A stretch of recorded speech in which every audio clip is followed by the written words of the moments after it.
मार्ग काढणं अत्यंत गरजेचं आहे। हायवेची अथॉरिटी कोण आहे त्यांना मी विनंती करतोय, येत्या 8 दिवसाच्या आत जर ते डिवायडर नाही निघालं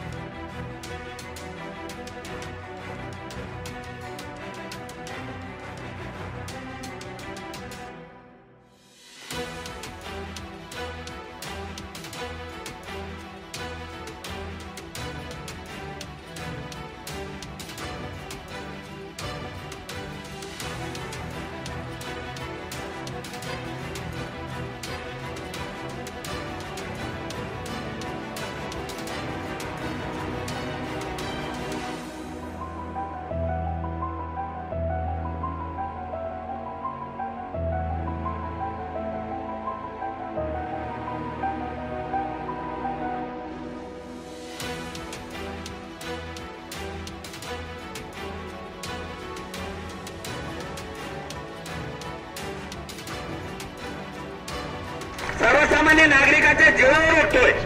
हे तुम्ही पण माणसं आहेत ना, तुम्हाला याची जाणीव असायला पाहिजे। एवढा निर्णयपणाचा तुम्ही आरोग्याची भूमिका या ठिकाणी करताय। कसे रस्ते बांधलेत यामध्ये मी जाणार नाही, परंतु सर्वसामान्य नागरिकाच्या ज्या सोयीसुविधा आहेत त्याकडे तुम्ही लक्ष देणं गरजेचं आहे।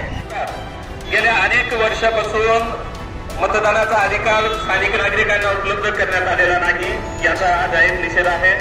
लातूर शहर पूर्व भागातील गरुड चौकात राष्ट्रीय महामार्ग 361 जेव्हा विकसित झाला, हा विकसित मार्ग गरुड चौकातल्या स्थानिक नागरिकांसाठी।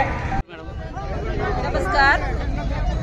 प्रभाग 3 आणि प्रभाग 2 या ठिकाणी गरुड चौक आहे। त्या चौकामध्ये रस्त्यामध्ये एक तर तो भाग असा आहे की तिथं वातावरण येणाऱ्या जाणाऱ्या वाहनामुळे ऍक्सिडेंटचे प्रमाण जास्तीत जास्त वाढलेलं आहे। त्या ठिकाणी डिवायडर नाही, त्या ठिकाणी एका पोलीस यंत्रणा नाही किंवा कोणी असं रस्त्यातून इकडं तिकडं जाण्यासाठी पोलिसाची समस्या आहे, त्या ठिकाणी एखादी पोलीस नेमावा।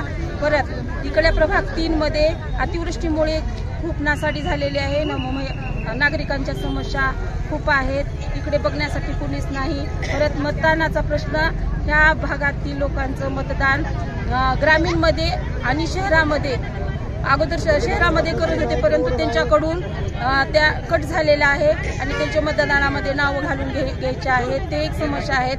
त्यांच्या मतदान कार्डावर जे नाव आहेत ते त्यांचा पूर्वीचा पत्ता आहे, तो पत्ते पण चेंज झालेले आहेत, त्यांच्या मतदानातून नाव वगळण्यात आलेले आहेत। यासाठी या ठिकाणी ह्यासाठी आपण रास्ता रोको आंदोलन केले आहेत। या ठिकाणी माता भगिनी सगळ्यांची गैरसोय होत आहेत। विद्यार्थी, शाळेतले मुलं रस्ता कसे क्रॉस करतात, आम्हाला सुद्धा इकडे थरथर वाटते की फिरायला येणारे या संबंध नागरिकांनी रास्ता रोको आंदोलन केलेलं आहे।